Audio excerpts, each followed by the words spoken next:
I was the only canary in the Crown Prince of Beijing's inner circle. One day, I saw a flirty message pop up on his phone screen. "Babe, same place tonighty." I froze for a second, then calmly locked the screen for him. He's exhausted every day. What's wrong with him spending the night with another girl? It's not that I don't get jealous. It's just, why should I? Luke's got an 8-pack and a body built like a Greek statue, and that face could rival any A-list celebrity. He's got admirers lining up from here to France. As his personal canary, sure, I'm a bit wronged, but hey, 1 million a month in spending money more than soothes the pain. With perks like this, who needs dignity? A smart woman never makes trouble for herself. Luke came out of the study and lazily dropped onto the couch next to me. He half-watched the trashy drama with me while scrolling through his phone. Suddenly, he frowned and tapped a few times on the screen. My 1.5 vision eyes stole a glance. He replied, "Got it." "Oh ho, seems the prince isn't coming home tonight. That means I get a free pass." I tamped down the excitement and even poured him a glass of water like the world's most considerate partner. Luke didn't drink it. Instead, he reached out, pulled me into his arms, and murmured lazily, his thick lashes low, "I've got a dinner tonight. Wanna come with me?" Your romantic rendezvous with another canary?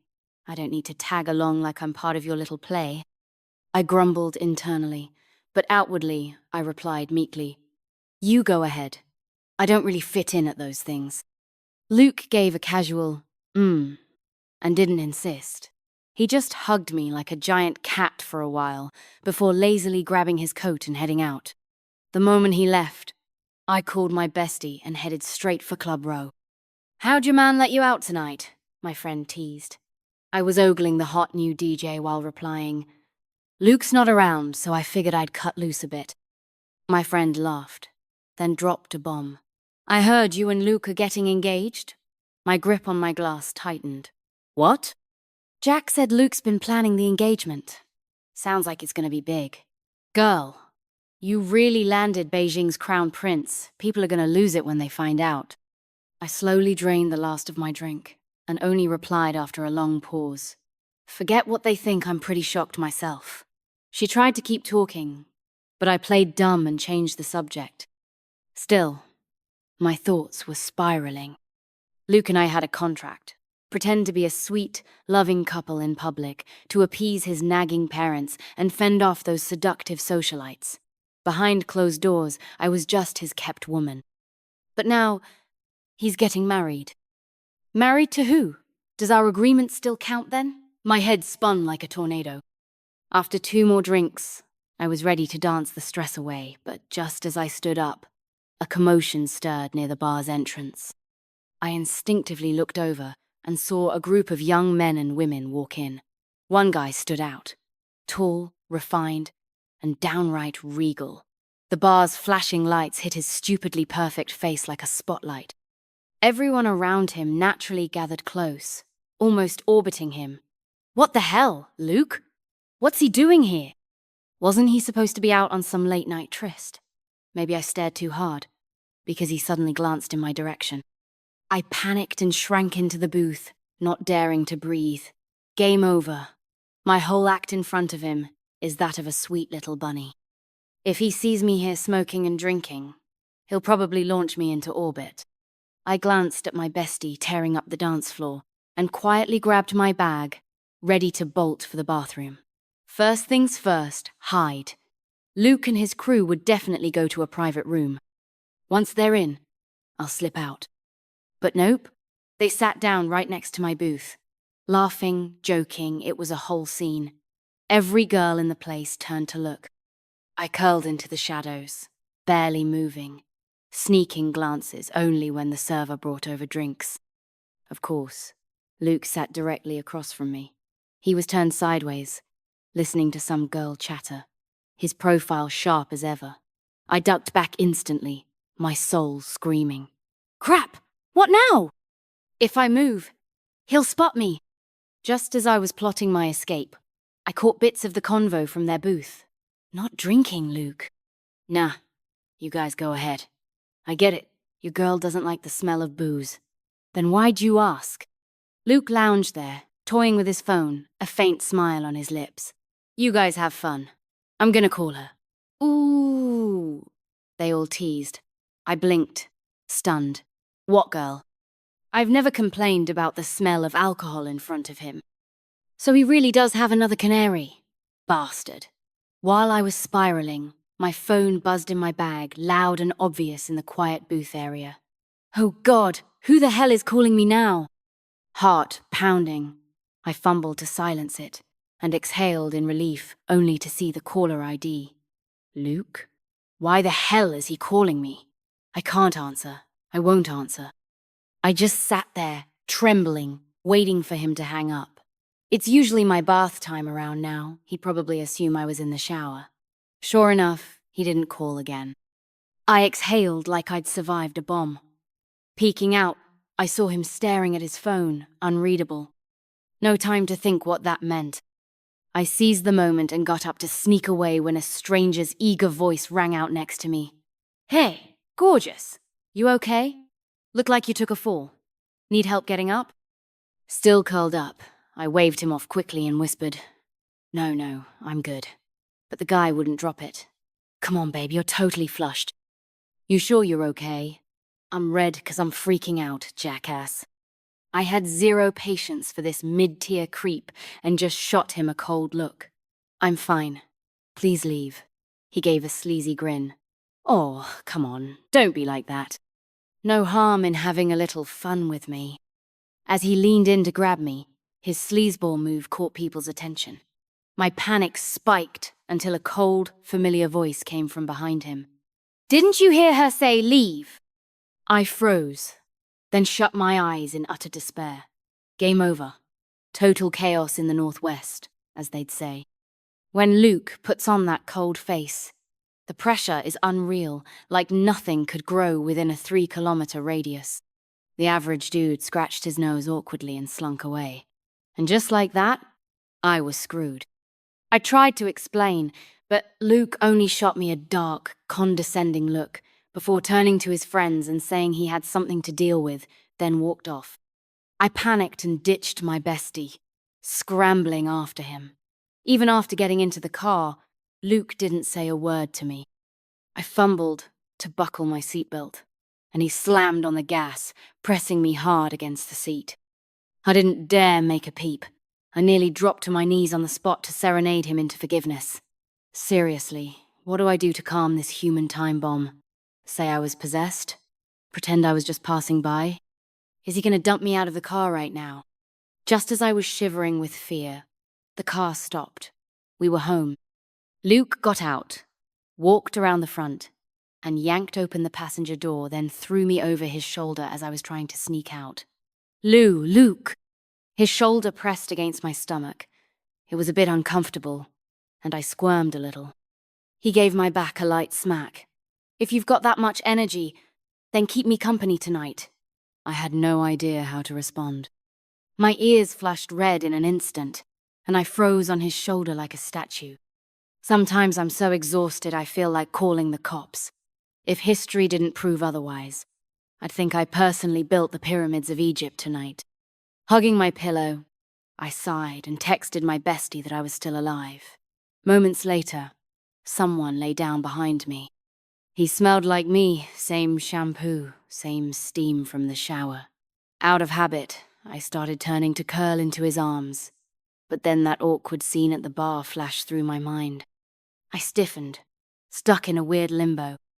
My toes, however, started twitching like crazy, digging at the air. Jennifer! Turn around. Luke's voice was cool and even behind me. Oh, okay. I slowly rolled over, giving him a little smile, trying to please. I braced for him to go full mafia boss on me, belt dipped in iodine, ready to beat and disinfect at the same time. But to my surprise, he just looked at me with a half smile. His sharp jawline relaxed, eyes half-lidded like some seductive male fox, oozing charm. His gaze lingered as he pinched my cheek, then pulled me into his arms. Go to sleep. No lecture? I stared at him in disbelief. If you can't sleep, You can always be the one to make a move. Luke kept his eyes closed and replied slowly. I immediately looked away and played dead. But curiosity got the better of me, and I asked in a small voice, Luke? He cracked one eye open and gave me a chilly look. I quickly corrected myself. Honey, aren't you mad about the bar thing? Luke only pulled me closer and said something cryptic. You think I'm stupid? That sentence nearly fried my mental CPU. What did that mean? Did he know all along I wasn't some innocent little bunny? Why didn't he expose me then? Could my bestie be right? Maybe rich guys really do like this kind of canary. So should I keep pretending or drop the act? Money's hard to earn, and this role is hard to play. How the hell do I maintain this persona? With all that frustration bubbling inside, I still drifted off somehow into a dream of how I first met Luke. It was pure cliché. Back then, I was a broke student at a top university, hustling with part-time jobs to pay tuition and rent. By dumb luck, I landed a tutoring gig in a fancy villa, teaching a little kid. Halfway through, I got thirsty, and after asking the kid, I went to the kitchen to grab some water. On the way, I gawked at the priceless antique paintings and drooled with class envy. Sell one of those, and I could hire an army of male models. While daydreaming, I bumped into Luke. He was standing there holding a cup, effortlessly cool, and so gorgeous he looked like he'd stepped out of a painting. Hearing my footsteps, he lazily looked up. My brother's tutor? I hurried to suck back my drool and nodded quickly. Yes, sir. He only gave a soft grunt and lowered his eyes again. Cold as hell. I poured my water quietly and left without another word. After the lesson, when I was heading out to catch a ride back to school, a luxury car pulled up beside me, and through the window, I saw Luke's dark eyes. Miss Jennifer, I'll drive you. His handsome face messed with my brain, and I said yes without thinking. After that, every lesson ended the same way. Luke at home, Luke driving me back. Eventually, I started thinking something was off. Why was this Crown Prince spending so much time chauffeuring me? Deep down, I knew better. The idea that someone like him liked me? Out of the question. Knowing my place was my greatest strength.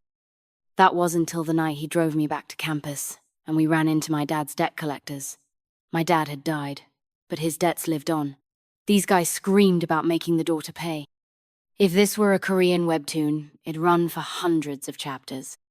I'm not the most sensitive person, but I really didn't want Luke to see me in that kind of mess. I tried to shoo him away, but he just tilted his chin at the thugs, his expression icy. You here to collect from Jennifer? Who the hell are you? Gonna pay a debt? If not, scram or we'll mess you up too. I panicked and tried to push him away, but Luke grabbed my hand. His palm was big and warm. How much? I'll pay. That night, Luke calmly paid off hundreds of thousands in debt. Before I could even react, the thugs were gone. I looked at him, emotions tangled. Thank you, Mr. Luke. He let go of my hand and said casually, Jennifer, don't bother paying me back. Of course, I'm not doing this for free. I need you to be my girlfriend. My mom's been nagging about marriage. She'll be thrilled with you around. The way he said it felt weird. My lips moved, but in the end I nodded. I might be broke, but I've still got pride. I insisted on repaying him. Luke didn't argue, he just handed me a couple's contract. I opened it. Ms. Jennifer agrees that while repaying the debt, the romantic relationship with Mr. Hal, Luke shall remain intact and may not be arbitrarily terminated. I didn't read the rest, just signed it, and that's how I began life as a kept canary. Luke did take the repayment, but every month he handed me back $1 million, calling it pocket money. To me, it was anything but proper. Thanks to that money, I went from wholesale market regular to financially free queen. At the same time, I buried all those silly little thoughts and quirks, obediently playing the Crown Prince's fake girlfriend, helping him fend off marriage talks from his parents, and block all those seductive women throwing themselves at him. never overstepping, always sensible, always agreeable. And that went on for 5 years. Sometimes I even fooled myself into thinking I was Luke's real, beloved girlfriend. After the bar incident, nothing in our routine changed, but I could sense something different in him. He rarely took me to clubs or bars before, but suddenly he brought me along openly to every gathering. Outwardly, he looked calm and laid back, but under the table, he was always playing with my hand, flirty, intimate. Our late nights multiplied exponentially. I nearly resorted to ordering a bulk pack of kidney supplements. I was utterly confused by Luke's behavior. Wasn't he supposed to be engaged? So why was he still glued to me every day? How tolerant was this so-called fiancé of his? Hugging my pillow, I couldn't make sense of it. One night, as Luke lay next to me, he murmured, "Jennifer, come with me to the island next month. Jack and the others are going." "Huh?" I said. He stroked my ear. "What, you don't want to go?" I caught that odd tone in his voice and thought he was annoyed, so I nodded quickly. "Of course I do. I've got time anytime." "Good. Just enjoy yourself while we're there." I figured it was just another rich kid group trip, so I didn't overthink it. I gave Luke a little kiss, playing the good girl, then fell into an exhausted sleep.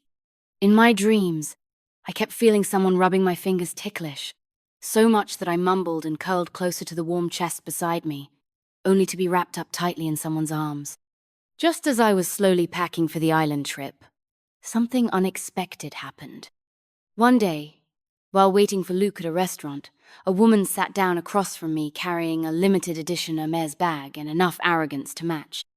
I was yawning, half asleep, totally confused. Who the hell was this woman? Did she sit at the wrong table? She gave me a once-over full of contempt, her fake eyelashes nearly flipping off. "Jennifer, right? I'm Luke's fiancée. I'd like to have a word." I blinked. "Luke's fiancée? What do you want to talk about?" She gave a cold little smile. "Simple. Leave Luke. Whatever you want, I'll give it to you. Fill in the check however you like. Pick any house you want. Just be smart and walk away, and I won't hold anything against you." I set my cup down with a soft clink and sighed. God, who gets me right now? I've been waiting forever for this glorious moment. I've memorized the whole check redemption process by heart. Finally, my sugar mama shows up. So I immediately lit up with a fawning smile. "Really? Any amount? Any house?" "What?" She was thrown off by my sudden switch-up, but quickly recovered, nodding with snobbish confidence. "Of course." I beamed. Then you what?" A voice, cold and heavy, cut through the air and froze me in place. Damn it! Why is it that every time I'm up to something shady, Luke shows up out of nowhere like he's got GPS on me? Desperate, I switched gears instantly and looked righteously at the woman. Then I would never be tempted. I would never leave Luke, not even in death. "You don't need to come after me again. I'm not some shallow gold digger. I love Luke, he's my god." The woman was stunned, speechless by my shameless declaration, like a knife stabbing her right in the butt. Wide-eyed, mouth open. Meanwhile, I turned to Luke with my most loyal puppy dog look. If I had a tail, it'd be spinning like a helicopter. Luke glanced at me, his brow arched in that unreadable half-smile.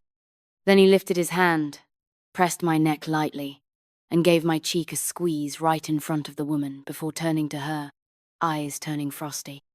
"Miss Jessica, did I ever personally agree to being your fiancé? Luke, didn't our parents already agree on it? In their dreams?" He sneered. Wait, so the engagement with this woman was fake? But before I could zone out too far, Luke pulled me to my feet and casually added, "If you're so excited about my engagement party, don't worry, I'll be inviting you next month." My lashes fluttered. So the fiancé exists, just not this one. That realization weighed on me, heavy like unfinished wine, bitter, astringent, lacking sweetness. But I didn't dare show it. I just stayed obediently by Luke's side. And apparently, that wasn't good enough for him. After we got in the car, he didn't start the engine right away. Instead, he looked at me with a serious face. "Jennifer, you've got nothing to ask me about what she said back there." My mind spun, but I only managed to mutter, "Babe, aren't we still having lunch?" "Luke." "Ha," he let out a laugh, dry, almost amused. "Is eating and sleeping all you ever think about? Some woman comes to challenge you and you can't even slap back? You know I wouldn't dare. Idiot." I gave a nervous laugh and leaned over to kiss him. He didn't dodge, but the grip he had around my waist was so tight it almost crushed me. I knew he was waiting for me to ask, but I couldn't.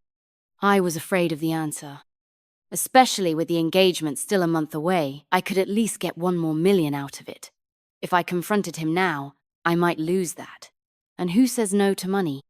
I sighed quietly, giving myself the perfect excuse for hesitation. During the wait for our island trip, I think Luke held a grudge. Seeing me idle all day, eating and sleeping non-stop, he coldly issued a new order. I had to cook him lunch and deliver it to him every day.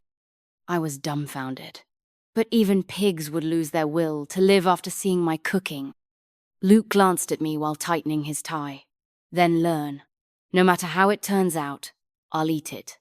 I nodded, with a complicated look.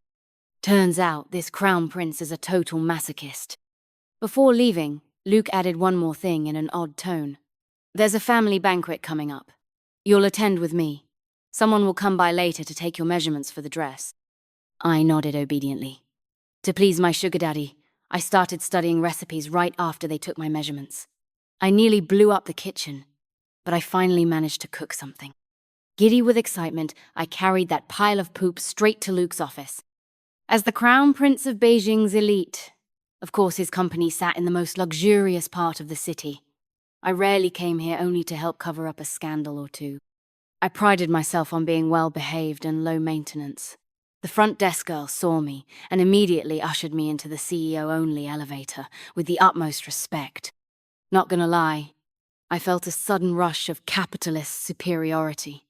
When I stepped out of the elevator, Luke wasn't there. His secretary told me he was in a meeting and asked me to wait in his office. So I sat quietly on the little couch by myself. The only other time I'd come here was when I first became Luke's fake girlfriend. Some of the employees gave me curious looks that made me feel awkward and out of place. Luke had been considerate and never forced me to come again until today, when he randomly told me to bring him lunch. Men truly unfathomable. I waited and got bored, so I started snooping around his office. 6-figure desk, 5-figure sofa, cold, minimalist decor. I couldn't help myself and peeked at his desk. A laptop, a stack of documents, a water cup, and a framed photo. My gaze froze. Wait a minute, that photo, was it a picture of me and Luke? I stared at it, dumbfounded. In the photo, we both looked younger. Sitting close, side by side, his arm disappearing behind me, probably wrapped around my waist. I looked a little nervous, leaning into him instinctively. He seemed a bit tipsy, and his lottery winner face looked even more striking, his eyes shining like stars. His lips curved in a subtle smile, looking genuinely happy. When was this taken? I remembered Jack's birthday party. Luke had taken me along not long after I agreed to be his fake girlfriend. It was also my first time meeting his friends. They all jokingly called me sister-in-law, and we ended up taking a bunch of pictures. I remembered asking Luke for that photo later. What did he say? He paused, then replied casually, "They didn't give it to me." I hadn't dared ask again and eventually forgot about it. But now, that very photo sat on his desk, even slightly yellowed. I reached out and touched it, mind spinning. What was Luke trying to say with this? Displaying a photo with his canary right out in the open, wasn't he afraid his fiancée might claw my hair out? And yet, a small, dangerous thought crept into my mind. Could Luke feel something different for me? I racked my brain, but couldn't figure it out. The exhaustion from last night's forced all-nighter hit me hard. I yawned and fell asleep on Luke's office couch. Half asleep, I heard the door open. The secretary started reporting something crisply, but then her voice dropped. I stirred groggily, sleep slowly fading. Luke must have returned. I was about to open my eyes awkwardly when I heard his voice lower than usual and the sound of shuffling papers. Check on the status of the engagement ring, I ordered. And I submitted the dress measurements today too. Yes, Mr. Luke. Keep an eye on the island engagement banquet. The proposal is day 1. Day 2, we get engaged. Understood. The secretary replied respectfully. My eyes, which had been about to open, shut tightly again. So Luke really liked that woman. Liked her so much he couldn't wait to propose and then immediately get engaged. In the days leading up to the trip, Luke had been extra busy, out early and home late. But there was a sparkle in his eyes that even he couldn't hide. I watched him take a call on the balcony, his back turned to me, and nervously picked at my fingers. 2 days before we left, I was already guessing that Luke might propose and get engaged during the vacation. I sighed quietly, trying to figure out how I could eat with dignity at the engagement banquet. But the whole scenario was so dramatic, I never managed to come up with a solution. In the end, I dragged myself along to board the Crown Prince clique's private jet. As soon as we met up with the rich kid gang, a sunshiny boy rushed up and leapt at Luke, shouting, "Hubby!" How do I even describe that moment? I felt like I'd just uncovered Luke's deepest secret. My mind went wild. No way. No freaking way. The person who messaged Luke asking to meet at a hotel, was it a guy? So that's why he needed a fake girlfriend to throw people off? I was practically screaming internally. You cunning little gaze! As I stood there dumbfounded, Luke kicked the guy away with obvious disgust. You looking to get smacked? The guy didn't even get mad. He just laughed and came right back. Luke, your reactions are priceless every time I tease you, ha ha ha! Last time I called you hubby, you actually let it slide. Get lost. I just couldn't be bothered with you. Luke rolled his eyes, clearly annoyed but also pretty familiar with the guy. Huh? I was confused again. Teasing? Luke then turned to glance at me. Just one look, and he frowned slightly. His voice was half amused, half serious. Jennifer, what's with that weird expression? You didn't seriously think he meant it, did you? I shrank my neck and followed Luke onto the jet without a word. The cheerful guy quickly realized something was off and scrambled to explain. Sis-in-law, I was totally kidding just now. I'm Luke's childhood friend Xiao Kai. I just got back from abroad. I joke around a lot, please don't take it seriously. I stole a glance at Luke's stormy face and nodded like a bobblehead. I get it. Xiao Kai finally relaxed. As long as you're not mad, sis-in-law. Otherwise, in a couple days at your goo. You talk too much. Luke cut in, kicking him again and shutting him up. Xiao Kai yelped, blinked at Luke, then burst into an even sneakier grin. Got it, he. Then he slipped away to hang out with the other rich kids. I was still lost in confusion but didn't have time to sort it all out. I rushed over to comfort His Highness. My shocked reaction earlier must have pissed him off. We were about to part ways soon. No point ending on bad terms. I had to at least say goodbye properly. Because, truth be told, I liked him. From the first moment I saw him in that kitchen, this shallow girl fell for him hard. So when he kept me, I didn't resist. I'd even fantasized about a fake girlfriend turned true love fairy tale ending. But looking at it now, I'd clearly overthought everything.